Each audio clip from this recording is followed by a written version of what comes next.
이번 시간에는 예수 그리스도에 대한 구약 성경의 예언과 또 그 성취된 말씀들에 대해서 살펴보도록 하겠습니다.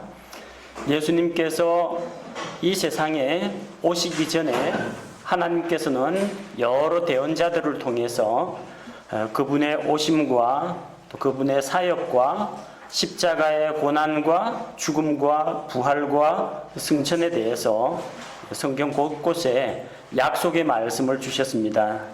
그래서 이번 시간에 우리가 예수 그리스도의 생애와 사역이라는 이 과목을 배우면서 예수님과 관련된 그런 예언들을 쭉 모아서 그분의 생애를 전체 한번 아울러 보는 시간을 갖도록 하겠습니다.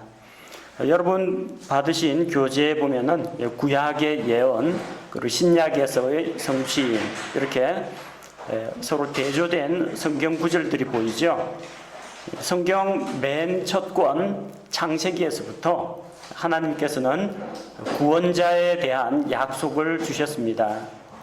아담과 이브가 에덴 동산에서 하나님 앞에서 죄를 지은 이후에 하나님께서는 남자와 여자와 뱀에 대한 심판을 하신 것과 함께 구원에 대한 약속을 주셨습니다. 창세기 3장 15절 첫 구원의 약속의 말씀입니다. 내가 너와 여자 사이에 또 내 씨와 그녀의 씨 사이에 적개심을 두리니 그 씨는 내 머리를 상하게 할 것이요 너는 그의 발꿈치를 상하게 할 것이니라 하시고, 메시아가 여자의 씨로 온다고 했습니다. 근데 사실 여자에게는 씨가 없습니다. 씨는 시드, 남자에게 있고요. 여자에게는 씨가 없습니다. 여자의 씨라고 했거든요. 그러니까 남자의 씨로 말미암지 아니하고, 남자로 말미암지 않고 여자에게서 태어난다는 겁니다. 과연 가능하겠습니까? 남자 없이 여자 혼자서 아이를 낳는 게, 임신하고 출산하는 게 가능하냐는 겁니다. 하지만 하나님께서는 초자연적인 방법으로 한 처녀의 몸에서 예수 그리스도가 나게 하셨습니다. 그래서 예수 그리스도는 여자의 후손으로 오십니다. 갈라디아서 4장 4절에 그러나 충만한 때가 이르매 하나님께서 자신의 아들을 보내사 여자에게서 나게 하시고 율법 아래 있게 하셨나니. 자, 하나님께서 자신의 아들을 세상에 보내셨습니다. 그리고 여자의 몸을 통해서 태어나게 하셨다는 겁니다. 성경 기록은 이렇게 하나님께서 말씀하신 것과 같이 정확하게 이루어집니다. 예수님은 여자의 후손으로 오실 뿐만 아니라 믿음의 조상 아브라함의 자손으로 오십니다. 하나님께서 창세기 12장 1절에서 3절 아브라함 언약을 주셨죠. 아브라함 언약을 주셨는데 그 말씀 가운데 어떤 것이 있습니까?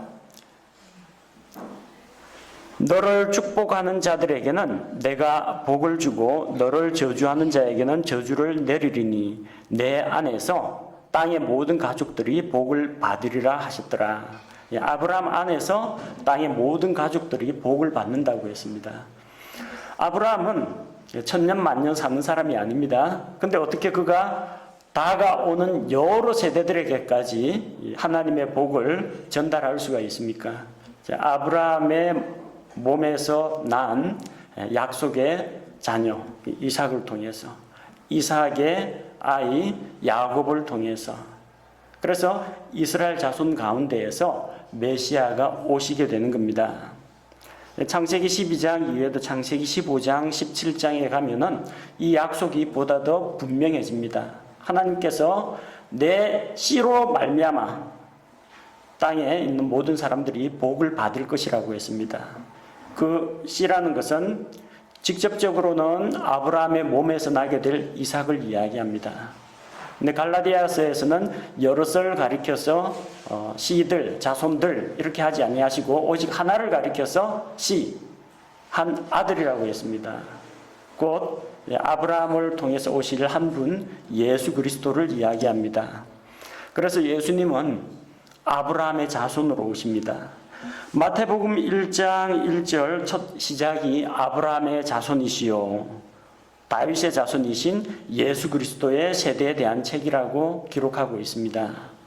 예수님은 아브라함의 자손으로 오셨습니다. 또 창세기 49장 10절에서 야곱이 이스라엘의 12아들에 대한 축복의 말씀과 함께 또 그들에게 장차 있을 일에 대해서 예언으로 이야기합니다. 그중 유다에 대한 예언의 말씀이 나와 있죠. 실로가 오실 때까지 홀이 유다를 떠나지 아니하며, 이 홀이라는 것은 지파입니다. 왕이 가지고 있는 지휘봉, 왕이 들고 있는 그 홀을 말합니다. 법을 주는 자가 그의 발 사이에서 떠나지 아니하리니. 법을 주는 자, 일반 세상에서는 국회에서 법을 만들죠. 근데 하나님께서는 우리에게 율법을 주십니다. 법을 주는 자라고 했습니다. 그의 발 사이에서 떠나지 아니하리니 그에게 백성이 모이리로다. 유다 지파를 통해서 왕권을 가진, 이 홀을 가진 자가 온다고 했습니다. 자, 예수님은 이스라엘 12지파 가운데 유다 지파에서 나셨습니다. 히브리서 7장 14절에서 우리 주께서 유다에게서 나신 것이 분명하도다. 예수님께서는 유대인으로 이 세상에 오셨습니다. 또 보다 정확히 이야기하자면은 유다 지파 가운데 여러 가족들이 있죠. 그 가운데에서 다윗의 집안에서 나십니다. 이사야 9장 7절에서 예수님에 대한 예언입니다. 그의 정권과 화평의 번창함이 끝이 없으며 그가 다윗의 왕좌와 그의 왕국 위에 군림하여 그것을 정비하고 이제로부터 영원토록 판단의 공의와 정의로 그것을 굳게 세우리라. 자, 그래서 다윗의 왕좌에 군림한다고 했습니다. 다윗의 자손으로 오신다는 이야기죠.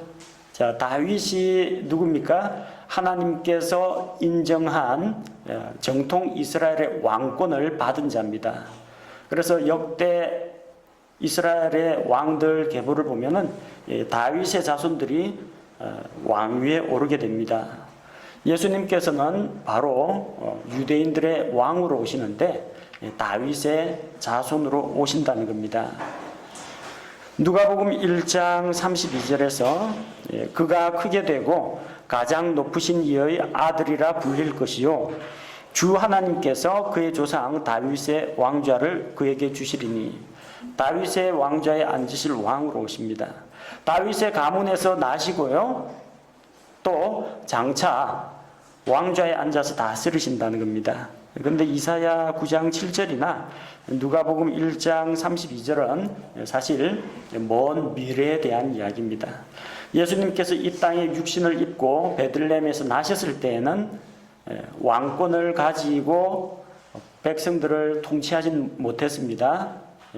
그들에게 하늘의 왕국을 주겠다고 하셨지만 사람들이 그 왕국을 거부했기 때문입니다. 그래서 예수 그리스도께서 다윗의 왕좌에 앉아서 그 왕국을 다스리시는 것은 예수님께서 이 세상에 다시 오실 때 이루어질 일입니다. 천년왕국에서 이루어질 약속의 말씀입니다.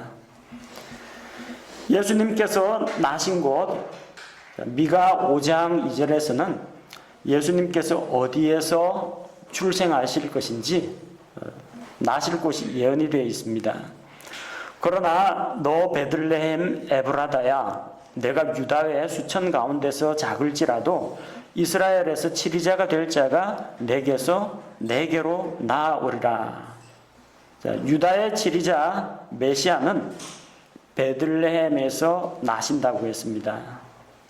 과연 예수님께서는 성경 기록대로 베들레헴에서 나셨습니다. 마태복음 2장 1절 이제 헤롯 왕 시대에 예수님께서 유대의 베들레헴에서 태어나시매 유대 땅 베들레헴에서 우리 주님께서 탄생하셨습니다. 그리고 하나님께서 약속하신 말씀과 같이 아버지와 어머니로 말미암지 않고 한 처녀의 몸을 빌어 가지고 수태되고 탄생한다고 했습니다. 이사야 7장 14절에서 보라, 처녀가 수태하여 아들을 낳고 그의 이름을 임마누엘이라 하리라. 처녀가 어떻게 수태를 할 수 있느냐? 우리가 알고 있는 생물학적인 지식으로는 여성에게 있는 난자 그리고 남성에게 있는 이 정자가 합쳐져야 수정을 난이 됩니다. 그러나 우리 주님께서는 하나님의 성령께서 초자연적인 방법을 통해서 마리아의 태를 빌어서 하나님의 아들께서 나게 하셨습니다. 왜 이 처녀 탄생이 중요한지는 다음 과에서 다시 소개하겠습니다. 자, 그럼 여기 이사야 7장 14절에서 한 처녀라고 했잖아요. 그 처녀의 이름은 기록이 되어 있지 않습니다. 누군지는 몰라요. 여기 마리아라는 말은 없죠. 근데 마태복음 1장 18절에 이 약속의 말씀을 상속받아서 이 약속의 성취자가 된 사람이 있습니다. 그분의 어머니 마리아가 요셉과 정혼하였을 때 그들이 함께 하기 전에 그녀가 성령님으로 말미암아 아이를 뵌 것이 드러나매, 자, 목수 요셉과 어머니 마리아, 그런데 두 사람은 정혼한 사이였습니다. 정식으로 결혼식을 올리고 그 부부가 합방을 하기 이전이라는 겁니다. 그들이 함께 하기 전에 서로 당신은 나의 신랑입니다. 당신은 나의 아내입니다. 이렇게 정혼 언약을 맺은 사이입니다. 아직까지 그런 정식으로 결혼식을 올리고 그 아내를 취하지는 않았습니다. 마리아가 그 상태에서 홀로 임신을 하고 아이를 낳게 됩니다. 그것은 성령님으로 말미암아 수태가 된 것입니다. 성경에 기록된 대로 예수님은 한 처녀의 몸에서 여자의 씨로 이 세상에 나셨습니다. 예수님께서 나실 때 예수님께서 베들레헴에서 나시고 동쪽에서 지혜자들이 찾아왔습니다. 유대인들의 왕으로 나신 이가 어디 계시냐? 우리가 동쪽에서 그분의 별을 보고 찾아왔다고 합니다. 태어나시고 저기 동쪽, 동방, 저 아라비아 쪽에서 이스라엘까지 오려면 많은 시간이 걸리겠죠. 산 넘고 물 건너고 사막을 횡단해서 마침내 도착했습니다. 자, 이 이야기를 듣고 당시에 유대 지방을 다스리던 유대인들을 다스리던 헤롯 왕이 크게 노하게 됩니다. 자기가 왕인데 누군가가 자기 왕권을 빼앗아 가는 거라고 생각했습니다. 자, 그래서 헤롯이 어린아이들을 죽이죠. 이 사실이 예레미야 31장 15절에서 이미 예언이 되어 있습니다. 라마에서 애통하며 몹시 슬피 우는 소리가 들렸는데 이것은 라헬이 자기 아이들로 인하여 슬피 우는 것이라. 그들이 있지 아니하므로 그녀가 자기 아이들로 인하여 위로받기를 거절하였도다. 자, 예레미야 31장 15절은 예언의 말씀의 이중적인 성취입니다. 실제로 예레미야 당시에 이런 일들이 있었습니다. 예레미야는 유다 왕국의 멸망을 지켜본 대언자입니다. 이스라엘 백성의 죄에 대해서 지적하고 회개를 촉구했고 또 너희가 돌이키지 않을 경우 하나님께서 이미 바빌론 왕국을 통해서 심판하신다고 선포를 했습니다. 그리고 과연 바빌론 군대가 쳐들어와서 이스라엘의 어린 아이들, 노인들을 불쌍히 여기지 않고 다 죽입니다. 그래서 라헬이 누굽니까? 야곱의 아내 중 한 명이죠. 야곱의 아내 라헬은 이미 벌써 죽었습니다. 라헬이 슬피 운다는 것은 이스라엘의 모든 아이 가진 어머님들이 자기 아이의 죽음으로 인해서 애통한다는 이야기입니다. 바빌론 군대의 침입 때 실제로 이런 일이 일어났습니다. 그리고 이제 신약 시대에 신약 성경에 기록된 것처럼 실제 예수님께서 오신 다음에 바로 이 일이 일어납니다. 마태복음 2장 16절에서 이에 헤롯이 베들레헴과 그것의 모든 지경 내에 있던 2살 아래의 모든 아이들을 죽이니라. 라헬은 조상의 묘실에 들어가지 못했습니다. 아브라함과 사라, 그리고 이삭, 리브가, 야곱, 레아 다 어디에 매장됐습니까? 예, 마므레 앞 막벨라 굴, 거기에 장사가 되었습니다. 그런데 여행 도중에 라헬이 죽습니다. 에브랏 근처에서 죽습니다. 베들레헴 인근에서 라헬이 매장이 됩니다. 그래서 여기 베들레헴이라는 말과 예레미야 31장에 나오는 그 라헬은 베들레헴 인근에 라헬의 묘가 있기 때문입니다. 많은 아이들이 헤롯에 의해서 죽임을 당했습니다. 이때 예수님은 갓난아이가 아니었습니다. 갓난아이가 아니고 그냥 어린아이라고 기록되어 있습니다. 그래서 헤롯이 별들이 처음 나타난 때, 그때가 언제인지 지혜자들에게 물어가지고 2살 밑으로는 다 죽입니다. 대충 애가 컸으면 한 이 정도 됐겠다 싶어가지고 유아 학살 사건이 일어납니다. 자, 이것 때문에 이제 이스라엘 땅에 머물지 못하고 헤롯이 죽이려고 하니까 너희는 이집트로 도피하라고 하죠. 그래서 도피합니다. 호세아 11장 1절에서 이스라엘이 아이였을 때 내가 그를 사랑하였고 내 아들을 이집트에서 불러내었노라. 이것 역시 역사적인 사실입니다. 이스라엘이 아이였을 때, 아주 미약할 때, 그들의 숫자가 많지 않을 때, 고작 일가족 70명 가량 되었을 때, 그때 하나님께서 요셉을 통해서 가족들을 이집트로 초청했습니다. 그래서 이집트의 풍부한 자원과 식량과 이런 물산으로 이스라엘이 숫자가 급격하게 불어나게 하셨습니다. 그러나 파라오의 압제하에 시달리는 이스라엘 백성을 하나님께서는 주께서 나의 처음 난 자 이스라엘을 이집트에서 가게 하라. 모세와 아론을 보내서 아이 이스라엘을 이집트에서 불러내셨습니다. 예수님께서는 헤롯의 손길을 피해가지고 이집트로 피난을 가셨죠. 그래서 그가 일어나 밤에 어린아이와 그의 어머니를 데리고 이집트로 떠나 이집트로 갔다가 또 이집트에서 나오게 되는 겁니다. 나중에 헤롯 왕이 죽은 다음에 이집트에서 예수님 일가족이 다시 돌아갑니다. 이집트에서 피난 갔다가 다시 성장해서 자기 땅으로 돌아오게 되는 겁니다. 또 예수 그리스도께서는 이제 하나님의 아들이심을 입증하게 됩니다. 시편 2편 7절 내가 칙령을 밝히 보이리라. 주께서 내게 이르시되 너는 내 아들이라. 이날 내가 너를 낳았도다. 이날 내가 너를 낳았다는데 하나님이 임신해가지고 출산하셨다는 이야기가 아닙니다. 예수님께서 이 세상에 오실 때 하나님께서 이전에는 그리스도가 없었는데 그때 하나님께서 자기 아들을 창조하거나 자기 아들을 출산했다는 이야기가 아닙니다.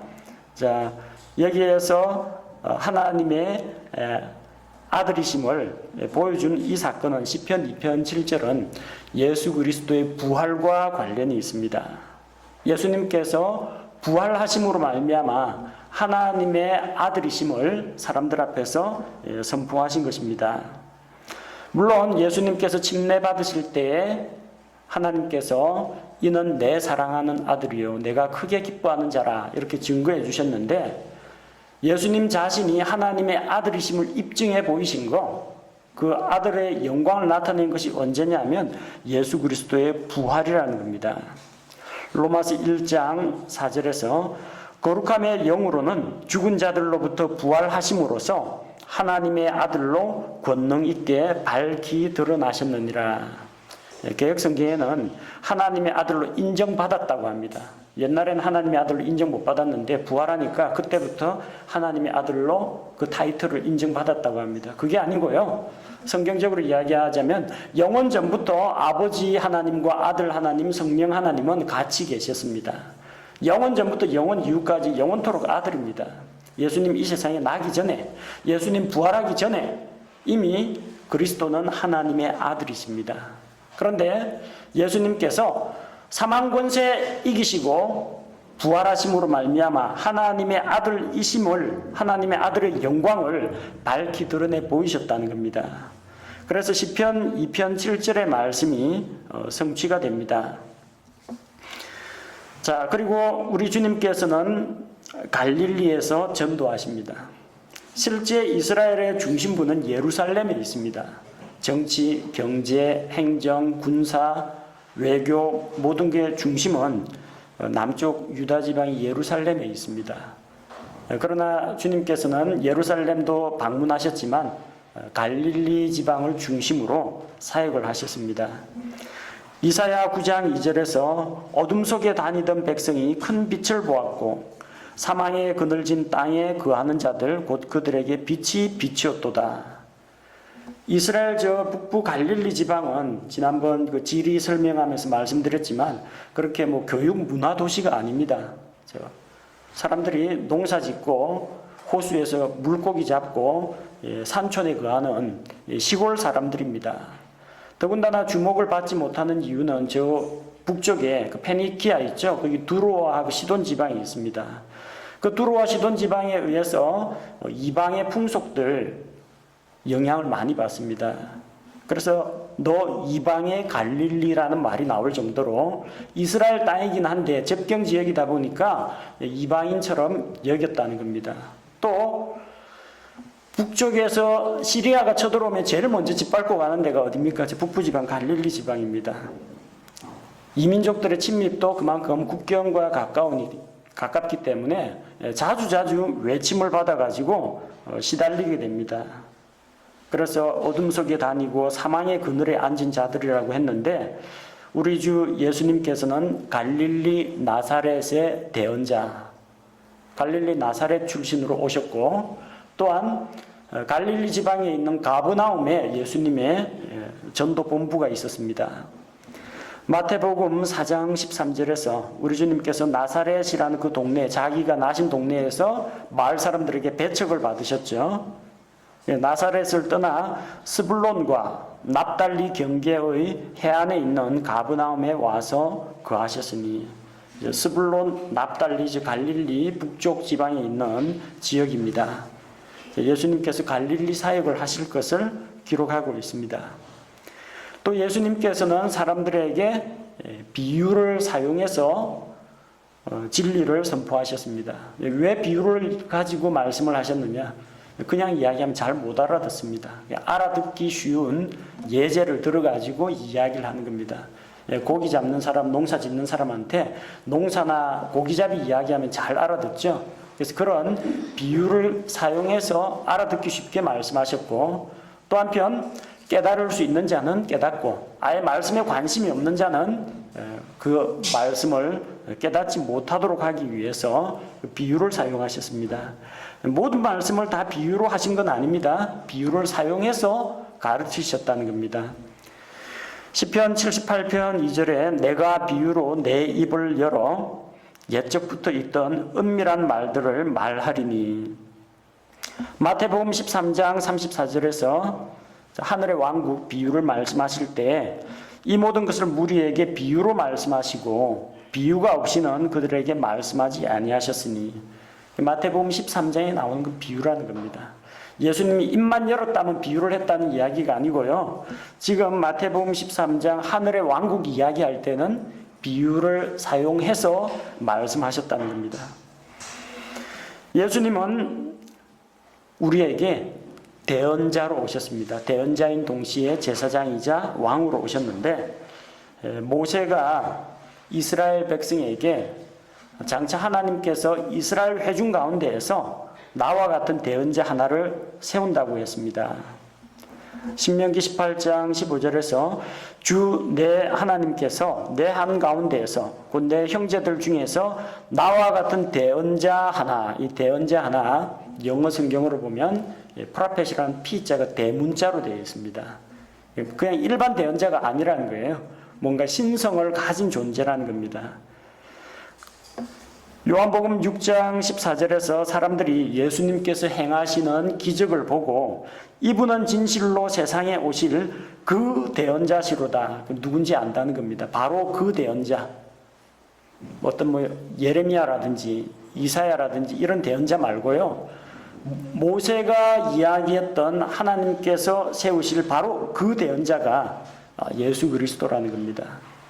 모세가 어떤 일을 했습니까? 이집트 땅에서 파라오의 압제하에 시달리는 그 사람들을 다 구출해내서 그리고 저 약속의 땅을 향하여 인도하지 않았습니까? 예수 그리스도께서 하시는 일이 바로 그거라는 겁니다. 모세와 같은 대언자.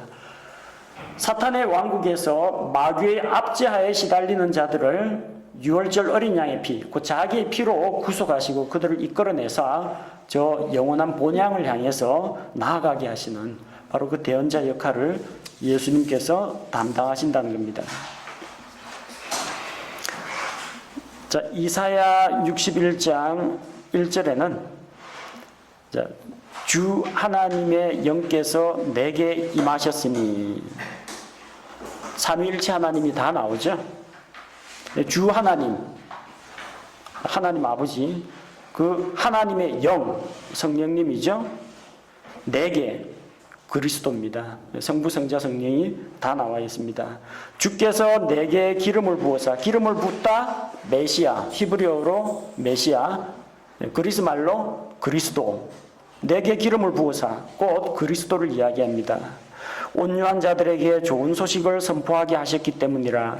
그분께서 나를 보내신 것은 마음이 상한 자들을 싸매고 포로된 자들에게 자유를, 결박된 자들에게 감옥에서 노임을 선포하게 하려 함이요.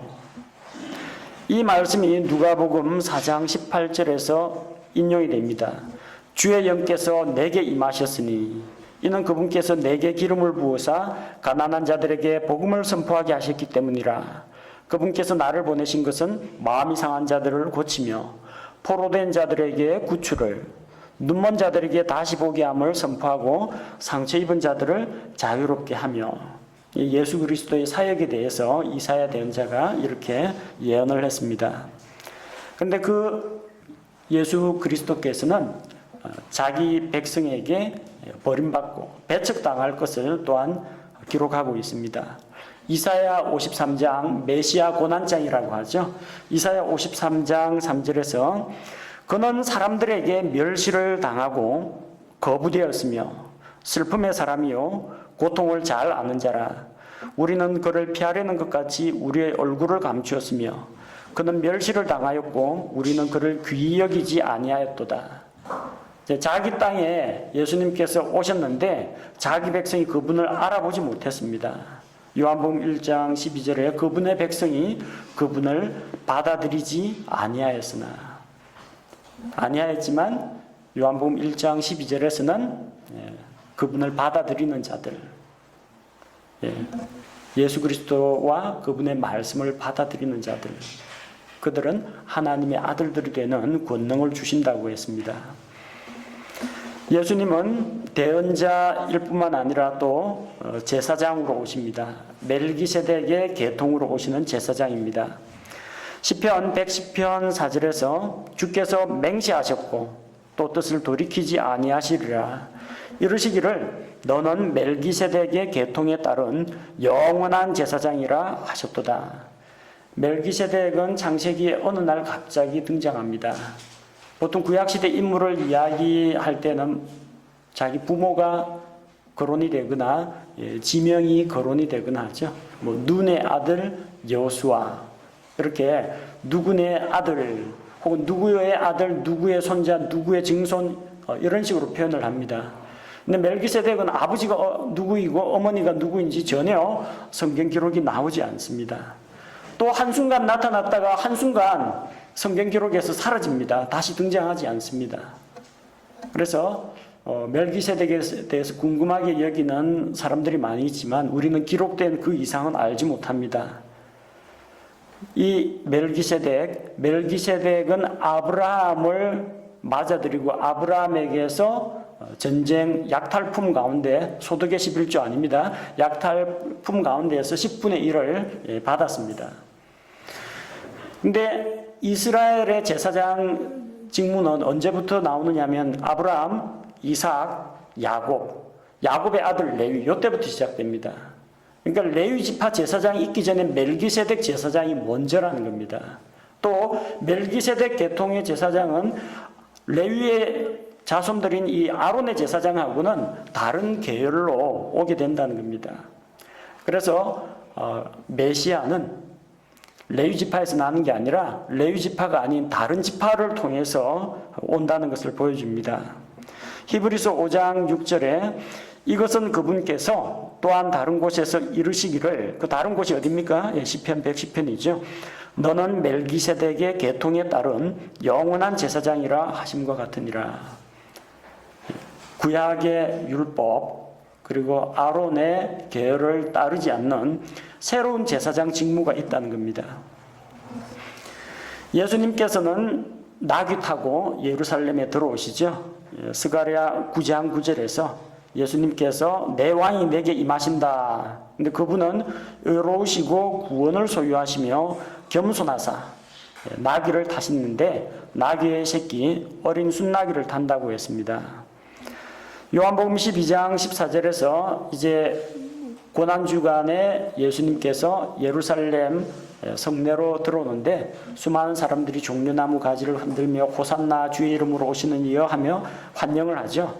그때 예수님께서 한 어린 나귀를 보시고 그 위에 타시니 이것은 기록된 바 스가랴 9장 9절 말씀을 성취하기 위함이라고 했습니다. 그리고 시편 41편 9절에서 예수님은 친구에게 배반당할 것이 기록이 되어 있습니다. 시편에 보니까 참으로 내가 신뢰한 나의 친한 친구 곧 내 빵을 먹은 자가 자기 발꿈치를 들어 나를 대적하였나이다. 성경의 문화와 풍습에서 설명한 바가 있습니다만 이스라엘에서는 음식을 종류별로 한 그릇에 담습니다. 빵은 여기에다 이렇게 담고 조그만 올리브 같은 거는 과일 같은 건 또 한 그릇에 담고 그래서 한 그릇에 손을 넣고 음식을 먹는 사이라는 겁니다. 우리식으로 이야기하면 한솥밥 먹는 사이, 한 지붕 밑에서 한솥밥 먹는 사이라는 겁니다. 그 중에서 또 가장 큰 사랑의 표시는 뭐냐면 자기 빵을 떼갖고 다른 사람에게 건네주는 거. 자기 몫의 음식을 다른 사람에게 나눠주는 것은 대단한 호의를 베푸는 것입니다. 예수님께서 마지막 주의 만찬 때 빵 한 조각을 떼어가지고 가룟 유다에게 주었습니다. 예수님의 사랑을 나타내는 겁니다. 예수님과 같은 그릇에 손을 넣는 자, 예수님께서 자기 음식을 나눠주는 신뢰하는 자, 유다를 믿고 돈가방을 맡겼습니다. 재정을 다 맡겼습니다. 하지만 그는 배반하고 돈을 훔쳐가는 도둑이었다고 기록하고 있죠. 그 유다가 예수님께서 주시는 그 빵을 먹고 곧 밖으로 나가서 그 길로 제사장들과 모의를 해서 예수님을 잡아갑니다. 예수님은 친구의 배반, 또 자기 제자의 배반으로 은 30에 팔립니다. 스가랴 11장 12절에서 내가 그들에게 이르되 너희가 좋게 여기거든 내 값을 내게 주고 그렇지 아니하거든 그만두라 하매 몸값을 말합니다. 목자의 몸값 이에 그들이 은 30개를 달아 내 값으로 삼으니라. 예수님께서는 은 30에 팔렸습니다. 유다가 제사장들에게 찾아갑니다. 내가 그를 너희에게 넘겨주면 너희가 무엇을 내게 주겠느냐 하니 그들이 은 30개로 그와 언약을 맺거늘. 예수님께서 배반당하여 은 30에 팔릴 것이 예언이 되었습니다. 또 예수님에 대해서 예수님을 잡아 죽이기 위해서 여러 거짓 증인들이 동원이 되었습니다. 시편 35편 11절 거짓 증인들이 일어나 내가 알지도 못하는 일들을 내 책임으로 떠넘기며 빌라도의 법정에서 또 그리고 대제사장의 관저에서 수많은 거짓 증인들이 동원됐지만 예수님에 대해서 어떤 죄도 입증하지 못했습니다. 마가복음 14장 57절 어떤 사람들이 일어나 그분을 대적하여 거짓 증언하며 이르되 하지만 증인들의 말이 일치하는 것도 없었고 전부 허무맹랑한 이야기였죠. 자, 그렇게 정죄당하고 거짓 증인들에게 고소를 당하면 일반적으로 사람들은 변명을 하거나 자기를 방어하기 위해서 그들에게 답변을 할 것입니다. 해명을 할 겁니다. 그러나 예수님은 입을 열지 않으십니다. 이사야 대언자가 예언한 바와 같이 그는 학대를 당하고 고난을 당하였어도 자기 입을 열지 아니하였으며 도살장으로 향하는 어린 양같이 끌려가며 털 깎는 자 앞에서 잠잠한 양같이 자기 입을 열지 아니하는도다. 이사야 53장에 기록된 말씀 그대로 마가복음 15장 5절에서 예수님께서 여전히 아무것도 대답하지 아니하시니 이에 빌라도가 이상히 여기더라. 대부분 피고 입장이 되면 여기서 정죄에서 벗어나기 위해서 자기를 방어하는데 주님께서는 자기를 방어하지 않았습니다. 만약 주님께서 자기가 무죄함을 입증했으면 재판석에서 풀려나게 되고 그리고 예수님의 십자가의 죽음도 이루어지지 않게 됩니다. 자, 그래서 대제사장의 관저에서 대제사장이 사람들에게 예수 그리스도를 신성모독죄로 고소하면서 그분의 뺨을 때리고 또 군병들은 그분의 얼굴에 침을 뱉고 조롱을 합니다. 이사야 50장 6절 때리는 자들에게 내 등을 내주고 머리털을 뽑는 자들에게 내 뺨을 내주며 수치와 침뱉음을 피하려고 내 얼굴을 가리지 아니하였도다. 마태복음 26장 67절에 그대로 기록되어 있습니다. 이에 그들이 그분의 얼굴에 침을 뱉으며 그분을 주먹으로 치고 다른 자들은 자기 손바닥으로 치며 또한 채찍질하여 예수님을 괴롭혔습니다. 예수님께서는 죄가 없지만 유대인들에게 까닭없이 미움을 받았습니다. 한 가지 이유가 있다면 이스라엘의 종교 지도자들이 자기들의 기득권이 흔들릴까봐 백성들이 예수님을 추종하는 자들이 점점 많아지니까 시기심에서 그렇게 한 것입니다. 시편 35편 19절 내 원수된 자들이 부당하게 나를 누르고 기뻐하지 못하게 하시며 까닭없이 나를 미워하는 자들이 눈짓하지 못하게 하소서. 이유 없이 예수님을 미워하는 자들이 있었습니다. 요한복음 15장 24절 내가 아무도 행하지 못한 일들을 그들 가운데서 행하지 아니하였더라면 그들에게 죄가 없었으려니와 지금은 그들이 나와 내 아버지를 다 보았고 또 미워하였느니라. 예수님 죽은 자를 살리셨습니다. 병자를 고쳐주었습니다. 가난한 자들을 도와주셨습니다. 굶주린 자들을 먹여주었습니다. 그 중에 과연 어느 것이 잘못된 것이고 어느 것이 정죄받을 만한 일입니까? 아무 이유 없습니다. 까닭없이 미움받으셨다는 겁니다. 그런데 바로 예수님의 그 고난은 예수님이 무슨 죄가 있어서 매를 맞고 고난당하고 죽으신 것이 아니라 그분은 죄가 없지만 우리의 죄를 대신 담당하기 위해 대신 고난을 받으셨다는 겁니다. 이사야 53장 5절에서 그러나 그는 우리의 범법들로 인해 부상을 당하고 우리의 불법들로 인해 상하였노라. 그가 징벌을 받음으로 우리가 화평을 누리고 그가 채찍에 맞음으로 우리가 고침을 받았도다. 자, 우리를 대신해서 대신 고난 받으셨습니다. 로마서 5장 8절에 우리가 아직 죄인이었을 때 그리스도께서 우리를 위해 죽으심으로 하나님께서 우리를 향한 자신의 사랑을 당당히 제시하시느니라. 자, 우리를 사랑하사 우리의 죄를 대신해서 주님께서 고난 받으셨고 또 그분께서는 죄인들과 함께 못 박히셨습니다. 이사야 53장 12절에 이는 그가 자기 혼을 쏟아부어 죽기까지 하며 범법자들과 함께 계수되었기 때문이니라. 예수님을 정중앙에 있는 십자가에, 그리고 강도 두 사람은 그분의 좌우편에, 그 좌우편에 있는 강도 두 사람, 흉악한 강도라는 것은 사람들이 다 압니다. 바로 강도들과 함께 죽임을 당함으로써 그분이 죄인으로 간주가 되었다는 겁니다. 예수님은 죄는 없으시고 오히려 죄인들을 구속할 구세주로 오셨지만 범죄자와 같이 계수가 되셨습니다. 또 그분께서는 머리는 가시관에 이마와 머리를 찔리시고 손과 발은 굵은 못이 박혀서 그분의 살을 찢고 들어가서 찔렸습니다. 시편 22편 16절 개들이 나를 에워싸며 사악한 자들의 무리가 나를 둘러싸고 내 손과 발을 찔렀나이다. 예수님은 옆구리에는 창으로 찔리시고 이마는 가시관에 찔리시고 손발은 못에 찔리셨습니다. 우리 위에 손발을 다 찔리신 예수님의 고난에 대해서 예언이 되어 있습니다. 예수님께서 십자가에 달렸을 때 그분께서는 온 세상의 죄를 대속하기 위한 희생제물로 달리셨지만 사람들은 그것을 알아보지 못하고 조롱했습니다.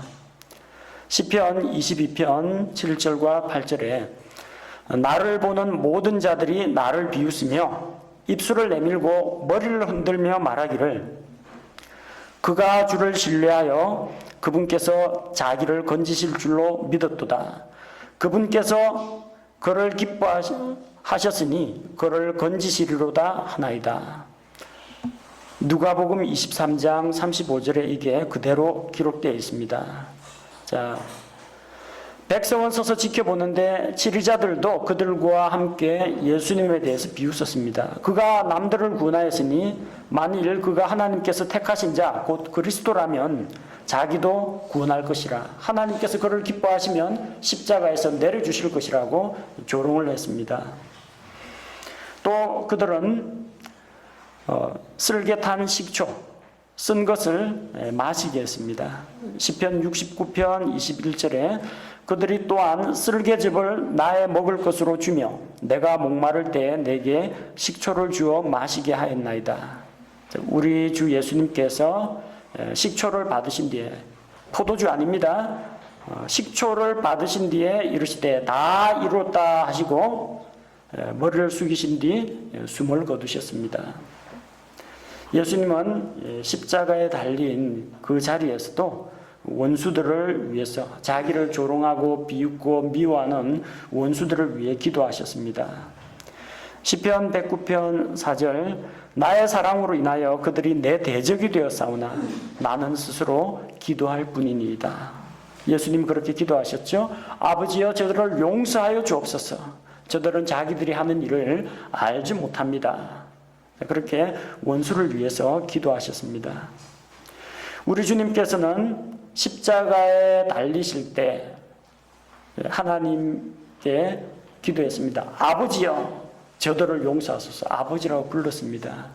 마지막 숨 끊어지실 때 아버지여 내 영을 아버지 손에 부탁합니다. 아버지를 불렀습니다. 그러나 십자가에 달려있는 그 시간에 하나님께서 온 세상의 죄를 예수님의 머리 위로 전가하셨습니다. 그래서 예수님께서 시편 22편 1절 기록된 말씀처럼 나의 하나님이여 나의 하나님이여 어찌하여 나를 버리셨나이까 이렇게 부르짖습니다. 마태복음 27장 46절에 나오죠. 엘리 엘리 라마 사박다니 나의 하나님이여 나의 하나님이여 어찌하여 나를 버리셨나이까. 하나님께 버림받았습니다. 이때만은 아버지라고 부르지를 못합니다. 왜냐하면 아버지 하나님과 아들 하나님 그 관계가 아니라 재판장이신 하나님과 온 세상 사람들의 죄를 다 담당하고 있는 죄인의 신분으로 하나님 앞에서 정죄받은 신분으로 달렸기 때문에 하나님이라고 부릅니다. 그러나 그 하나님께서는 예수님을 십자가에서 내려주지 않으시고 온 세상에 어둠이, 캄캄한 어둠이 임하면서 자기 얼굴을 하나님께서 가리시고 그 아들의 부르짖음을 외면하셨습니다. 그렇게 하심으로 말미암아 자기 아들을 심판하시고 그 아들의 대속의 피와 대속의 죽음을 믿는 자들을 의롭다 하시기 위해서입니다. 예수님은 십자가에 달리셨을 때 그 로마 군사들에게 자기가 가진 옷조차도 다 빼앗겼습니다. 시편 22편 18절에 자기들끼리 내 옷들을 나누고 내 겉옷을 놓고 제비를 뽑나이다. 그분의 옷을 그들이 나누고 누가 어느 것을 가지는지 제비를 뽑았습니다. 세세한 거 하나까지 다 예언이 되어 있죠. 시편 34편 20절 그분께서 그의 모든 뼈를 지키시매 그것들 중에 하나도 꺾이지 아니하였도다. 십자가에 죄수가 달리면 이 못자국을 통해서 피가 천천히 떨어집니다. 피가 멎질 않습니다. 이 벌어진 사이로 피가 떨어지기 때문에 언제 죽을지 몰라요. 사람에 따라서 죽는 시간이 전부 다 제각각입니다. 그런데 이스라엘 사람들은 이제 조금 있으면 해 떨어지면 6월절인데 6월절 날 이게 안식일 날 시체가 올라가 있으면 안 된다고 시체를 빨리 치워달라고 합니다. 그래서 군병들이 십자가에 달린 그 강도들 다리를 꺾습니다. 단순히 뭐 뼈를 꺾어서 골절상 입히는 게 아니고요. 그러면 이게 동맥이 나가버립니다. 이제는 완전히 다리를 꺾어가지고 아예 죽이는 걸 말합니다. 확인 사살이라고 보시면 됩니다. 근데 예수님께는 보니까 옆구리를 창으로 십자가 높이 달렸으니까 밑에서 옆구리 찌르면 쫙 심장까지 뚫리겠죠. 비스듬히 찌르게 되니까 찔렀는데 피와 물이 쏟아져 나왔습니다. 살아있는 사람은 피가 나옵니다. 근데 사람이 죽은 지 오래되면요, 이 피 안에서 이 덩어리하고 핏덩어리하고 그걸 둘러싸고 있는 액체하고 분리가 됩니다. 그걸로 봐서 예수님이 죽은 지 한참 지났다는 이야기죠. 그래서 예수님은 다리를 꺾지 않고 그냥 시체를 내립니다. 자, 그분의 뼈가 하나도 꺾이지 않으리라는 그 대언이 성취가 되었고, 이건 출애굽기 12장에서 6월절 어린 양을 먹되 그 뼈를 하나도 꺾지 말라고 했죠. 그 말씀도 바로 예수 그리스도께서 어떠한 죽으심으로 죽으실 것인지를 성경이 예언하고 있는 겁니다. 옆구리 찌르는 이야기는 스가랴 12장 10절에도 기록되어 있습니다. 그들이 나하고 자기들이 찌른 나를 바라보고 사람이 자기 외아들을 위하여 애곡하듯 그를 위하여 애곡하며 사람이 자기의 처음 난 자를 위하여 쓰라리게 슬퍼하듯 그를 위하여 쓰라리게 슬퍼하리로다. 자, 이 스가랴 12장의 말씀은 사실 예수 그리스도의 지상 재림과 관련이 있습니다. 예수님 이제 다시 올 때 예수님을 십자가에 못 박았던 그 유대인들, 이스라엘이 자기들이 하나님이 보낸 메시아를 알아보지 못하고 죽였구나. 우리가 그동안 적 그리스도에게 속았구나. 이걸 깨닫고 슬피 통곡한다는 겁니다. 그리고 통곡할 뿐만 아니라 이스라엘이 민족적으로 회개하고 돌아온다는 이야기입니다. 자기들이 찌른 나를 바라보고 예수님은 옆구리를 찔리고 거기서 물과 피가 쏟아져 나왔습니다. 예수님께서 죽으신 다음에는 아리마대 사람 요셉이 와서 예수님 시체를 가져가죠. 이사야 53장 9절에는 이게 예언이 되어 있습니다. 또 그는 사악한 자들과 더불어 자기 무덤을 만들었으며 죽어서는 부자와 함께 하였으니, 죽어서는 부자의 묘실에 묻힌다는 겁니다. 아리마대 요셉이라는 그 부자가 바위 속에 판 자기의 새 무덤에 예수님의 몸을 두고 장사 지냈습니다. 그러나 예수님께서는 죽으신 지 사흘 만에 제3일에 부활하십니다. 시편 16편 10절 이는 주께서 내 혼을 지옥에 남겨두지 아니하시고, 이 지옥은 불과 유황으로 타는 지옥이 아니고요, 땅의 감옥이라는 뜻입니다. 지하세계를 말합니다. 지하세계 절반 나눠져 있죠. 지옥과 낙원, 땅속 낙원으로 나눠져 있는데 예수님께서 계속 땅의 심장부에 있는 땅속 낙원에만 있을 수가 없고 이제 주의 거룩한 자가 썩음을 보지 아니하게 다시 일어날 것이 예언이 되어 있다는 겁니다. 사도행전 2장 24절에서 베드로가 이걸 인용합니다. 하나님께서 그분을 사망의 고통에서 풀어 일으키셨으니 이는 사망이 그분을 붙들 수 없었기 때문이라. 그리고 부활하신 예수님께서는 승천하십니다. 시편 68편 18절 주께서 높은 곳으로 올라가시며 포로로 잡힌 자들을 포로로 이끄시고, 이 에베소서 4장에 나오는 말씀이에요. 사람들을 위하여 선물들을 받으시되 참으로 거역하는 자들을 위해서도 받으셨사오니 이것은 주 하나님께서 그들 가운데 거하려 하심이니이다. 우리 주님께서는 땅에 더 낮은 곳으로 내려가셨다가 다시 일으켜지신 이후에 영광의 왕좌로 올리어 가십니다. 마가복음 16장 19절 주께서 높은 곳으로 올라가셨다 했는데 주께서 그들에게, 제자들에게 말씀하신 뒤에 하늘로 올려져서 영접을 받으시고 하나님 오른편에 앉으시니라. 예수님에 대한 이런 예언의 말씀이 성취가 되었습니다. 실은 이것만 있는 게 아니고요, 아주 많습니다. 아주 많은데 우리가 예수님의 생애에서 주목할 만한 사건에 관련된 것만 가려 뽑은 겁니다. 여러분, 이 사건들이, 이 예언들이 언제 예언된 건지 보십시오. 창세기, 지금으로부터 BC 약 4,000년 전에 이제 아담 저 할아버지가 있을 때 하나님께서 하신 그 말씀이 이루어진다는 겁니다. 4,000년 지난 다음에도 이루어진다는 겁니다. 이 기록자들이 전부 다 달라요. 뭐 창세기라든지 신명기라든지 이거 모세가 기록을 했지 않습니까? 그러나 예레미야는 예레미야 대언자, 호세아는 호세아, 시편은 다윗의 시편들이 나와 있고, 이사야 대언자의 글, 미가 대언자의 글 전부 다 제각기 다 다릅니다. 살던 대언자들이 살던 시대도 전부 다 다릅니다. 수백 년, 수천 년을 기억하고 대언자들이 무선 통신으로 연락 주고 받아가지고 짜고 이걸 기록할 리는 없다는 겁니다. 그런데 한 사람에 대한 이 모든 예언이 하나도 빠짐없이 다 이루어지려면 우연히 일어날 확률은 결코 없다는 겁니다.